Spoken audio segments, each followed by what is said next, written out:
Bangladesh cricket board president Aminul Islam Bulbul ভাই দেশ ছেড়ে অস্ট্রেলিয়ায় উড়াল দিয়েছেন, এরকম একটা সংবাদের ভিত্তিতে আমি একটা পর্যালোচনামূলক ভিডিও করেছিলাম, কিন্তু বুলবুল ভাই আসলে দেশেই রয়েছেন।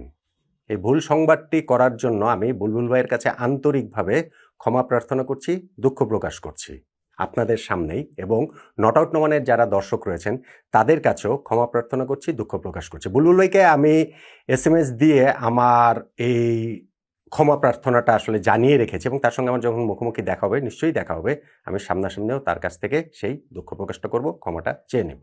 এটা করাটা আমার উচিত হয়নি। নট আউট নোমানে এই আমাদের 6 বছরে এই একটা ভিডিওই আমাদের পাবলিশ করার পর নামিয়ে ফেলতে হয়েছে ভুল হবার কারণে।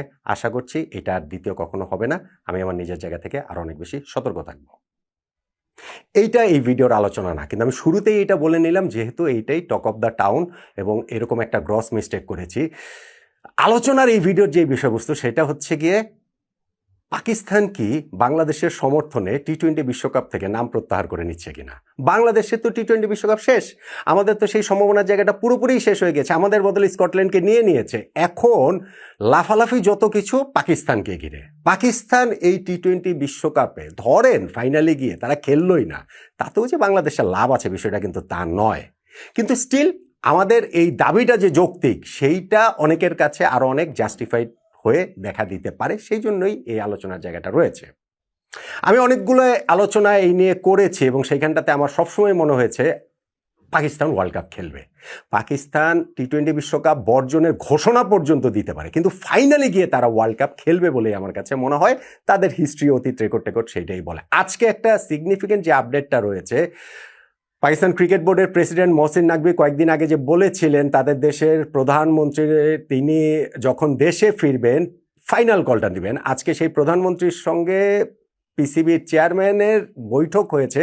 এই পিসিবির চেয়ারম্যান আবার সেই দেশের স্বরাষ্ট্রমন্ত্রীও বটে, এবং সেই বৈঠকের পরে জানানো হয়েছে বিশ্বকাপে পাকিস্তানের খেলা না খেলার বিষয়ে চূড়ান্ত সিদ্ধান্ত হবে আগামী শুক্রবার অথবা সোমবার, অর্থাৎ জানুয়ারির 30 তারিখ অথবা ফেব্রুয়ারি মাসের 2 তারিখ।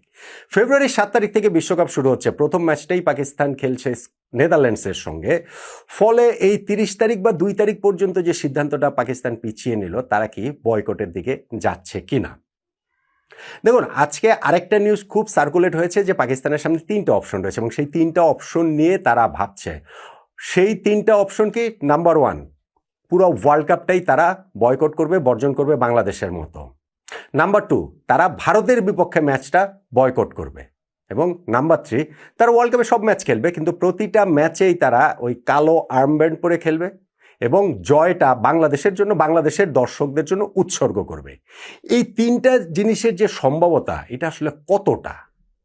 ধর নাম্বার 1, যেটা পাকিস্তান বিশ্বকাপ বয়কট করবে পুরোপুরি, আমার কাছে মনে হয় না যে এটা আসলে পসিবল। আমি আমার ওই স্ট্যান্ডটাতে এখনও দাঁড়িয়ে আছি যে এই ওয়ার্ল্ড কাপ বর্জন করাটা বাংলাদেশের সমর্থনে দাঁড়িয়ে, প্রথমত এটা বাংলাদেশের সমর্থনের কিছু না, এটা পাকিস্তান করছে তাদের ভারত বিরোধিতার জায়গা থেকে। ভারত পাকিস্তানের যে এই চিরন্তন বৈরিতা, যেটা রাজনৈতিক ক্ষেত্র থেকে ক্রিকেটীয় ক্ষেত্রেও সেটা রয়েছে, ভারত এখন একটু বেকায়দায় রয়েছে। বাংলাদেশ ওয়ার্ল্ড কাপ থেকে সরে দাঁড়িয়েছে, সেখানটাতে আরেকটা দল নিয়েছে, 21 নম্বর দল স্কটল্যান্ড, এখন 22 নম্বর দলও যদি নিতে হয় পাকিস্তান সরে দাঁড়ালে, এইটাতে ভারত বিচলিত, এটা কোনো ডাউট নেই। আপনি যতই আইসিসি টুর্নামেন্ট আমরা বলি, আলটিমেটলি গিয়ে এখানটা তো ভারতের সেটাই সবচেয়ে বেশি। সো এই যে ভারত একটু বেকায়দা রয়েছে, সেই সুযোগটা পাকিস্তান নিচ্ছে বলেই আমার ধারণা। কারণ পাকিস্তানের এরই মধ্যে ওয়ার্ল্ড কাপের স্কোয়াডও ঘোষণা করা হয়েছে। পাকিস্তান এই যে ওই দিন বলেছিল যে তাদের প্রধানমন্ত্রী দেশে ফেরার পর সিদ্ধান্ত নেবে, আমি তখনই বলেছিলাম প্রধানমন্ত্রী তার মঙ্গল গ্রহে নাই। প্রধানমন্ত্রীর সিদ্ধান্ত যদি নিতে হয়, সেটা তো এই এখনকার এই প্রযুক্তির যুগে তার কাছ থেকে একটা সিদ্ধান্ত নিতেই পারে। কিন্তু এই যে আজকে প্রধানমন্ত্রী তাদের দেশে এলেন, মিটিংটা করলেন, মিটিং করার পর সেটা আবার কেন পিছিয়ে দেওয়া হলো? এই যে শুক্রবার বা সোমবারের জায়গায় যে নিয়ে যাওয়া হলো, সেইটার আসলে কারণটা কি? সেইটার কারণ হচ্ছে জাস্ট সময় ক্ষেপণ করা। সেইটার কারণটা হচ্ছে কি, ভারতকে আরো একটু টেনশনের মধ্যে রাখা। আমি জানি না এর মধ্যে দিয়ে পাকিস্তান তাদের ক্রিকেটীয় কূটনীতির জায়গা থেকে কিছু লাভালাভ বের করে নেয় কিনা। ধরেন 2-1টা এক্সট্রা সিরিজ, ধরেন কিছু বাড়তি টাকা পয়সা আইসিসির কাছ থেকে আদায় করে নেওয়া, এইসব ট্রিক্স পাকিস্তানিরা আবার এগুলাতে মাস্টার, তারা সেটা করতে পারে। বাংলাদেশের জন্য পাকিস্তান কিচ্ছু করছে না, যা করছে তারা নিজেদের জন্য করছে এবং ভারতকে আরো একটু চাপে ফেলার জন্য করছে। সো আমার এই যে প্রথম যে সম্ভাবনা পুরা ওয়ার্ল্ড কাপটা তারা বয়কট করতে পারে, সেইটা করলে তারা আগেই করতে পারতো, যে কোনো সময় করতে পারতো। এই বারবার যে সময় নিয়েছে, আমার কাছে মনে হচ্ছে না তারা ওয়ার্ল্ড কাপটা বয়কট করবে। নাম্বার 2 যে আলোচনাটা যে ভারতের বিপক্ষে ম্যাচটা তারা বয়কট করবে, এইটাই অ্যাবসার্ড। এইটা একেবারে 0% চান্স। ধরেন ওয়ার্ল্ড কাপ পাকিস্তান বয়কট করতে পারে, সেই চান্স যদি 2% হয়, ভারতের বিপক্ষে ম্যাচ বয়কট করবে ওয়ার্ল্ড কাপে গেলে সেই চান্স আসলে 0%। কেননা এই ইন্ডিয়া পাকিস্তান ম্যাচের আমরা যে হিসাব জানি যে এইটাকে ঘিরেই ওই মানি জেনারেট হয়, টাকা পয়সার একটা বড় অংশ আসে, এইখানটাতেই পাকিস্তান ভারতকে ধাক্কা দিতে পারে, সেই ধাক্কাটা নিজেদের গায়েও লাগবে।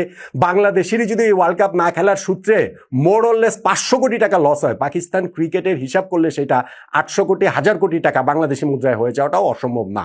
ফলে তারা ওয়ার্ল্ড কাপ খেলবে, কিন্তু ভারতের বিপক্ষে ম্যাচটা তারা বয়কট করবে, ঘোষণা তারা দিতে পারে। ঘোষণা দেওয়া নিয়ে আমার কোনো আপত্তি নেই, কিন্তু ফাইনালি নিয়ে তারা অবশ্যই ভারতের বিপক্ষে ম্যাচ খেলবে বলে মনে হয়। আর নাম্বার 3 যেটা, সেটা হচ্ছে গিয়ে যে পাকিস্তান তাদের ওয়ার্ল্ড কাপের সব ম্যাচ কালো আর্মব্যান্ড পরে খেলবে আর বাংলাদেশের দর্শকদের উৎসর্গ করবে। 0%। এটারও কোনো চান্স নাই। কেন করবে?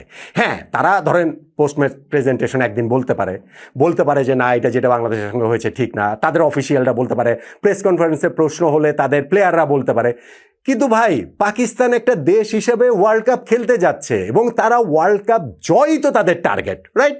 তারা এখানে প্রতিটা ম্যাচ খেলছে এবং প্রতিটা ম্যাচ এসে বলছে যে এই জয় আমরা বাংলাদেশকে উৎসর্গ করলাম, এই জয় আমরা বাংলাদেশের দর্শকদের উৎসর্গ করলাম, এবং সেইটা ভেবে আমরা পুলক বোধ করছি যে বা পাকিস্তান আমাদেরকে জয় উৎসর্গ করবে।